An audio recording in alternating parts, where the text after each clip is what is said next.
What about China nipping things in the bud before they go pear-shaped, as the Brits say? Before there's a democratic wave in China proper? What if China could have a battlefield not of guns and aircraft carriers, and even bows and arrows, but a battlefield of the internet, of apps, a battlefield of the mind, really? Well, that's happening right now. I've shown you this clip before from a Chinese bullet train. Dear passengers, people who travel without tickets or behave disorderly or smoke in public areas will be punished according to regulations, and the behavior will be recorded in the individual credit information system. To avoid any negative record of personal credit, please follow the relevant regulations and help with the orders on the train and at the station. So everything is linked in China to your database. If you do anything wrong, not just crimes of course, but anything antisocial like on the train, it goes on a central government file that you can never erase. You can never even check it. You obviously can't appeal it. This is China. And the government there even brags about how it uses the database, denying people train tickets, plane tickets, denying them the ability to rent an apartment. Now in Beijing, you have to be visually scanned, your face scanned, even get internet hooked up at home. Imagine that. You can't live somewhere or get on the internet because of something you said online once, some place you went once, some friend you have.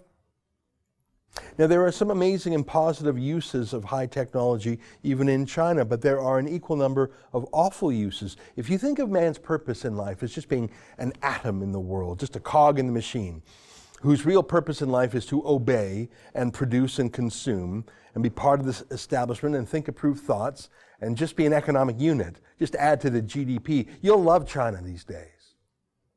But otherwise, it's a bit like a sci-fi dystopia. I don't know if you saw that movie way back in 2002 called Minority Report, where Tom Cruise is, there's this one scene where he's walking through a mall that has not facial recognition, but optical recognition. It scanned your eyes for your retina print. And so the mall had speakers that called out Tom Cruise's name as he walked through it because they could identify him. It was creepy and freaky, and in that scene he was actually running from the police, so he had someone else's eyeballs put in his head. I know it was sci-fi, but pretty much has come true in less than 20 years. We don't have retina scanners in malls, I don't think. No, we have full facial recognition everywhere, which is why Hong Kong protesters wore masks to hide their face from police. But I recently discovered the social media feed of someone named Matthew Brennan. He's a commentator and pundit on technology in China, and he publishes little videos and other thoughts about it. He's deep into it. We'll invite him on the show, and I hope he accepts. I wonder if he'd be comfortable being on Rebel News, given our views on Hong Kong freedom and how closely Brennan himself studies Chinese surveillance technology. I'm guessing he won't risk coming on. He doesn't want to hurt his social credit. But let me show you some videos I've simply culled from his social media feed because they are fascinating to me. Here's one.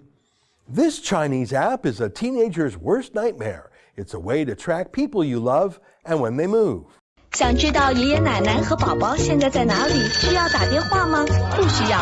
打开时光小屋 APP， 家人都在一张地图上。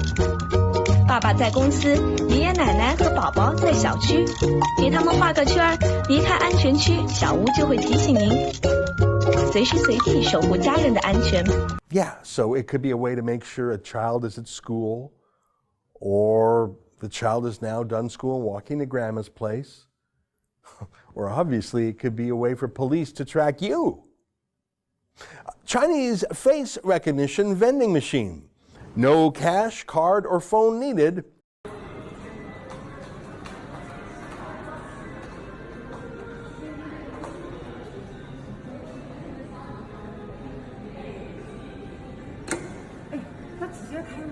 对，他直接开门，然后你就去拿饮料。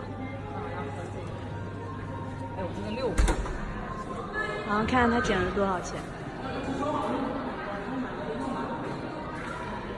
What handy technology, hey? No need to even bring a wallet or phone, but that's pure Minority Report. This is a vending machine, but how many surveillance cameras can track you just like that? Well, the answer is all of them can. Chinese artificial intelligence company Megv's intelligent class solution, facial and emotion recognition powered cameras track students' every move and expression. 摄像机实现教室内无感考勤，前端相机自动巡航抓拍，准确识别学生脸部信息，轻松实现考勤，省去点名时间，提高教学效率。考勤状态也能实时更新。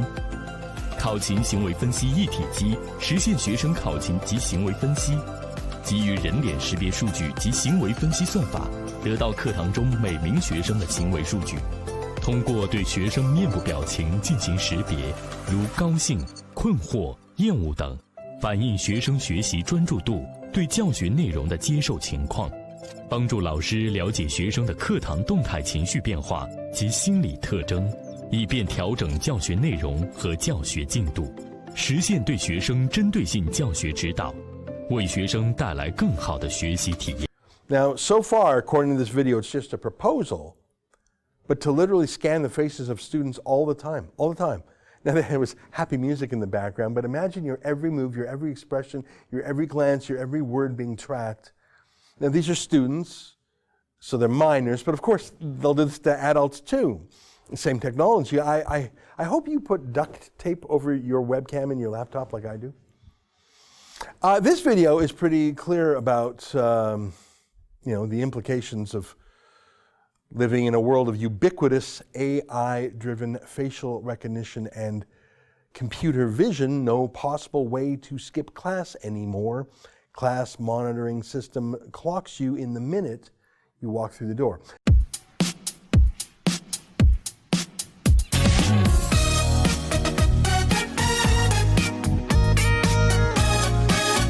So, punishments if you're not a good student. You're late, it clocked you in. You leave early, clocked you in. Social credit starts as a kid. Now, I can see the use for tracking people sometimes, like children, to make sure no one other than kids gets entry into a school, to make sure a kid doesn't run away. Like here, Chinese elementary school facial recognition system in action, Shenzhen.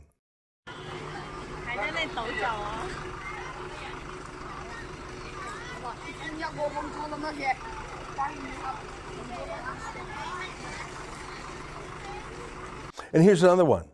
Elementary school deployment of facial recognition technology, Nanjing, China.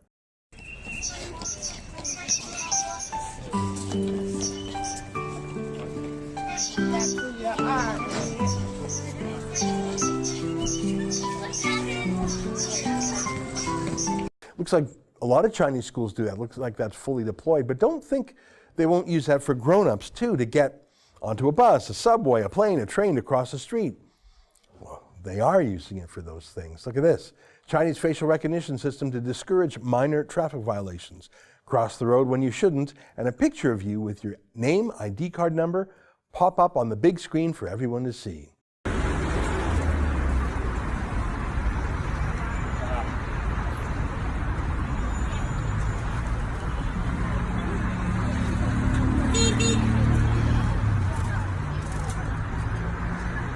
So you're being named and shamed, and of course that's being added to your database, your social credit. Here's a vid where they have some sort of spray, some sort of lasers. Chinese cities experimenting with tech to stop jaywalking pedestrians at busy intersections. Huh.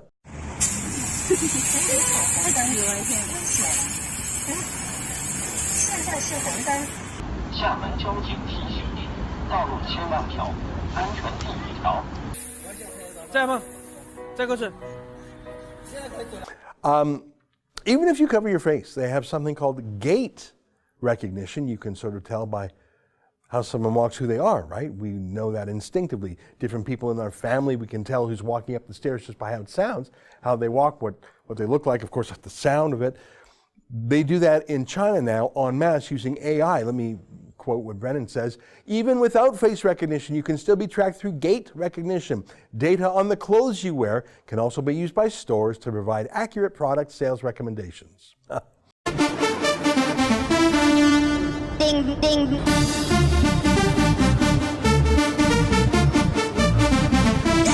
Crazy.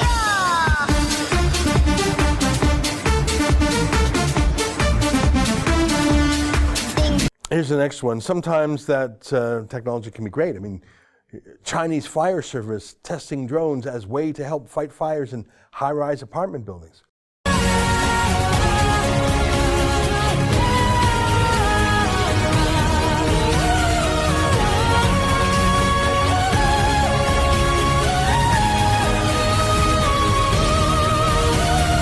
You can order food in the same way.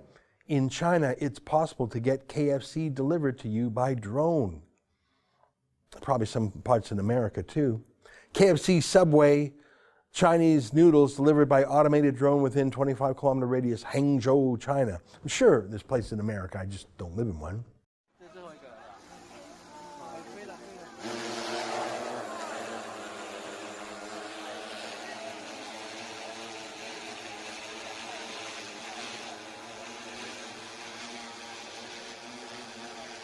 But you doubt that in China, authorities use flying drones to spy on you too, whether it's in an apartment window or on the ground. Well, of course they do already. Look at this.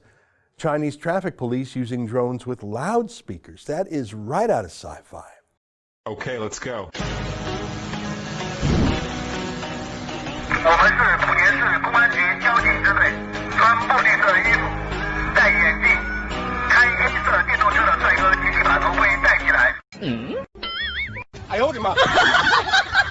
Now, obviously, Huawei, China's leading tech company, is at the forefront of much of this.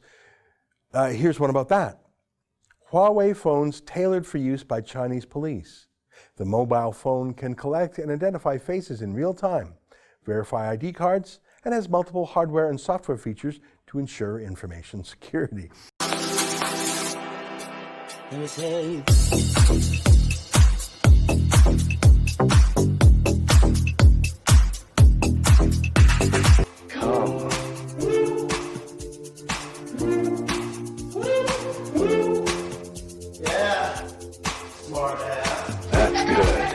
They're not even pretending that they're not part of the state security apparatus. Like IBM was for the Nazis, Huawei is for China's dictatorship. They'll get rich by enslaving their countrymen, and maybe ours. Look at this. I mean, sometimes it's just fun. Chinese viral deepfakes app Zhao, clip of myself as Sheldon, generated in a few seconds from a single picture. You know, it occurs to me you could solve all your problems by obtaining more money. Yes, it occurs to me too. So I don't know if you get what was going on there. I think that was Third Rock from the Sun, or I forget what show that is. I don't watch it. But you can put your own face into a TV or a movie, TV show or a movie, just from a picture. It's a fun app, obviously. But imagine the government uses of that, not just to harvest every face in the country through the app, but imagine the disinformation, the fakes, the lies as necessary, the compromising videos they could fake.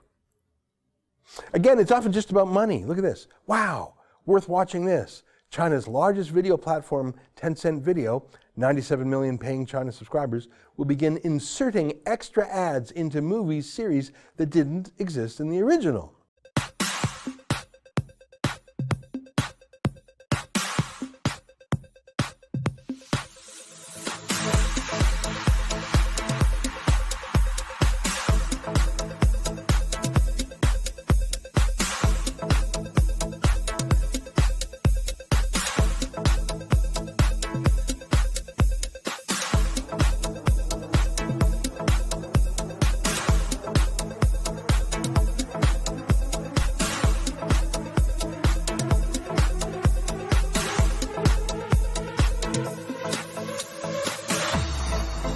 Yeah, sometimes it's just about money. I mean, everyone wants to get rich. Here's one of the richest men in China, Jack Ma. Jack Ma confirms the truth of an old Chinese internet saying, Alibaba makes their money from women, Tencent makes their money from kids. Yeah, that's the secret source of Alibaba's success. Even today, more than 60% of the shoppers on Alibaba, they're women. But they buy things for their husband, for their parents, for their kids. Men only buy for themselves. Men only buy for themselves. All right. But you don't make it rich in China off women or kids without doing whatever the Communist Party tells you to do. including handing over all your information. It looks fun. Look at this. China restaurant automation.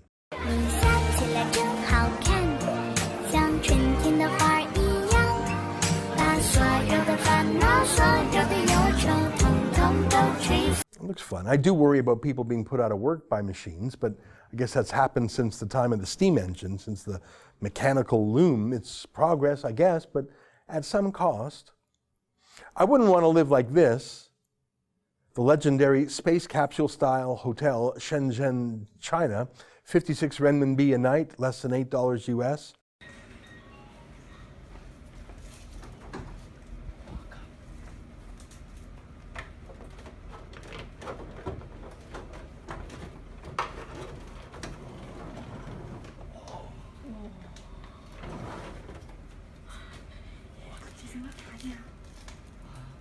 But I suppose living in a pod like a bug is better than living like a peasant in a hut. I think, at least. In China, everything is for sale. I suppose that kind of crony capitalism is better than crony communism. It's a little bit happier. Look at this. Chinese TikTok now has in-video search. Search someone's face to find more videos of them. Search in-video products or clothes and buy directly. Imagine that. Did you see that? So you just see a face in a video and you touch it and you can search for anything. What's that shirt? Who's that person? That's very powerful. Powerful for police too. China dominates tech more than I knew, maybe more than you knew. Look at this. Top apps worldwide by downloads. China's killing it. Now look at that. A lot of those companies you probably recognize, Facebook, WhatsApp, YouTube. But look at the ones in the red boxes there. Those are Chinese apps. A lot of them are for commerce and chat and are big in China, but TikTok, the #2 app in the world right now, sold on Apple phones and Android phones, it's Chinese. And it's used by people across Canada, United States, Europe, the world. And all that data is going back to a Chinese company. Did you hear a while back about Facebook considering launching its own currency? I think they were going to call it the Libra. I think that's terrifying. Imagine if you had thousands of dollars in Libra currency and suddenly you were deplatformed by Mark Zuckerberg for political reasons. Terrifying to me. Well, look at this. Look at this. People's Bank of China may be the first central bank in the world to issue sovereign digital currency, declared by Huang Qifan, Vice Chairman of China's Center for International Economic Exchanges. Everybody wants to get rich, like Mark Zuckerberg does. A Chinese digital currency used by every Chinese person on their Chinese cell phones, that would be huge. That would rival the American dollar, maybe even exceed it. But more than that, it likely wouldn't be a cryptocurrency. They said digital currency, not cryptocurrency. Cryptocurrencies are designed to be untraceable, untrackable. I'm guessing a Chinese digital currency would be the opposite. It would likely be absolutely fingerprinted. So the government would know every penny, every yuan you ever earned, you ever spent, who you spent it on, and on what, and when, and whom, and who they spent it on, everything. Imagine if your money could talk about you, digitally speaking. No need for spies. Your whole life is spying on you. You're spying on yourself through your actions, your phone, your face, your money, your emotions, as that one scan suggested. Look, it's fun, a lot of it. TikTok is hilarious. There are so many funny videos on there, most of them 15 seconds long, perfect for the millennial attention span. And all of that data, billions of views sent right back to China. Add in some commerce and you rule the world. Karl Marx, the original communist, said religion was the opiate of the masses. I think cell phones, the internet, celebrities, games, fun, that's the opiate of the masses. But at least opium itself never told the police everything you said and did and looked at. The internet is no doubt taming Chinese people to keep them down on behalf of the Chinese government. But the internet is also ready to pounce on any Chinese person who doesn't want to be tamed. And as more and more Americans and Canadians use Chinese tech, from Huawei phones and 5G, to the TikTok app, to payment processors, well, don't think you won't be under their thumb too. That's an excerpt from the Ezra Levant Show, which is a show I do every day. I do a monologue, interview an interesting guest, and then I read my hate mail. But you've got to subscribe to it, which you can do at premium.rebelnews.com.